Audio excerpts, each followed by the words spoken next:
जिस अकाल मृत्यु के भय से महाकाल के दर्शन करने के लिए उज्जैन विकास दुबे पहुंचा, उसे महाकाल ने भी नहीं बचाया और पुलिस ने उसका एनकाउंटर कर दिया यूपी में। आपको बता दें कि उज्जैन से कानपुर रात भर के सफर के बाद जैसे ही कानपुर विकास दुबे को पुलिस की टीम एसटीएफ की टीम लेकर गई, उसके बाद उसने पुलिस के मुताबिक उसने हाथापाई करनी शुरू कर दी और इसके बाद गाड़ी पलट गई। वह घायल हुआ, लेकिन उसके बावजूद भी उसने पुलिस से हाथापाई की, उनके हथियार छीनने की कोशिश की और उसी बीच पुलिस ने उसका एनकाउंटर कर दिया। मृत्यु हालात में उसे अस्पताल भी लाया गया। आपको यह बता दें कि रात भर उज्जैन से कानपुर लाया गया, जो कि लगभग 700 किलोमीटर की दूरी है। और इस बीच पुलिस की जो गाड़ियां थी, उसका काफिला था, उसे मीडिया कर्मी भी फॉलो कर रहे थे, लेकिन उसी बीच मीडिया कर्मियों को एक जगह रोक दिया। उसके बाद जब उन्हें छोड़ा गया लगभग 20 मिनट बाद, तो आगे हाईवे में गाड़ी पलटी हुई दिखाई दी और पूछने पर बताया गया विकास दुबे की यह गाड़ी थी जिसमें वह बैठा हुआ था और उसने हाथापाई करने की कोशिश की, जिसके बाद उसका एनकाउंटर कर दिया गया। 2 से 3 जुलाई में जो शूट आउट शुरू हुआ था, जिसमें पुलिस के 8 जवान शहीद हुए थे, उसके बाद आज लगभग 7 से 8 दिन बाद आज पुलिस ने उनका एनकाउंटर कर दिया। लेकिन यह पहली दफ़ा नहीं था।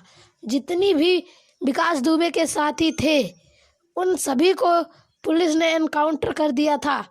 कल उज्जैन में खुद विकास दुबे महाकाल के दर्शन करने के लिए पहुंचा। उसके बाद वह पहले कानपुर से फरीदाबाद पहुंचा, फरीदाबाद से वह उज्जैन पहुंचा। उज्जैन पहुंचने के बाद ही विकास दुबे ने उज्जैन महाकाल के मंदिर में 45 मिनट दर्शन करने के बाद कहा, खुद मैं हूँ विकास दुबे कानपुर वाला। बाद में गार्ड ने उसे पकड़ लिया। उसके बाद पुलिस ने उसे गिरफ्तार किया और उसके बाद यूपी एसटीएफ को सौंप दिया, जिसके बाद यूपी एसटीएफ ने तमाम पूछताछ की। कई संजीवनी केस खुलासे भी विकास दुबे ने इस पूछताछ में के दौरान किए, लेकिन इसके बाद पुलिस उसे उज्जैन से कानपुर लेकर गई, जिसमें आज उसको तमाम तरह के पूछताछ की।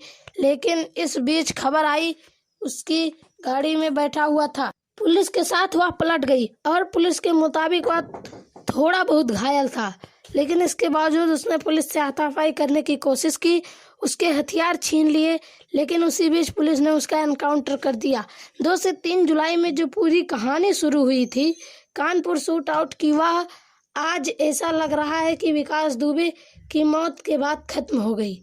तो इस तरह विकास दुबे की विख्यात है और तमाम राजनीतिक दलों के साथ उसके कलेक्शन थे, जो उसे खुद अपनी जब उसे बयान दिया तब वह बताया पुलिस उसका फ़ोन तलाश रही है और जो भी उनके कॉन्ट्रैक्ट में थे उनको भी तलाशने की कोशिश कर रही है।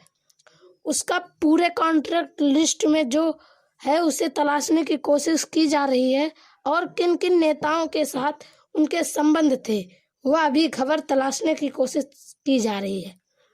उसका कानपुर शहर में एक वकील था जिससे वह पूरे राय लेता था और ऐसा लग रहा है कि वह वकील से पूछकर वह कानपुर से फरीदाबाद और फरीदाबाद से उज्जैन गया अपने काउंटर से बचने के लिए। जैसे कि हमने आपको कल भी बताया था कि वह भीड़ भाड़ वाले इलाके को चुना जिससे पुलिस उसका एनकाउंटर ना कर पाए।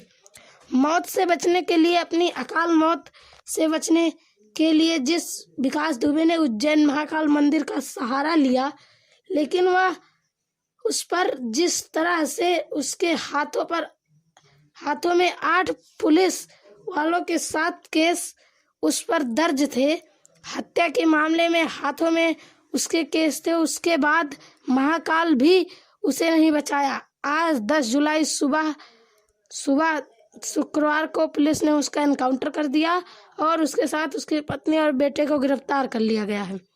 वीडियो में बस इतना ही। चैनल को देखने के लिए धन्यवाद। सब्सक्राइब करें, बेल आइकन दबाना ना भूलें, घंटा दबा दें।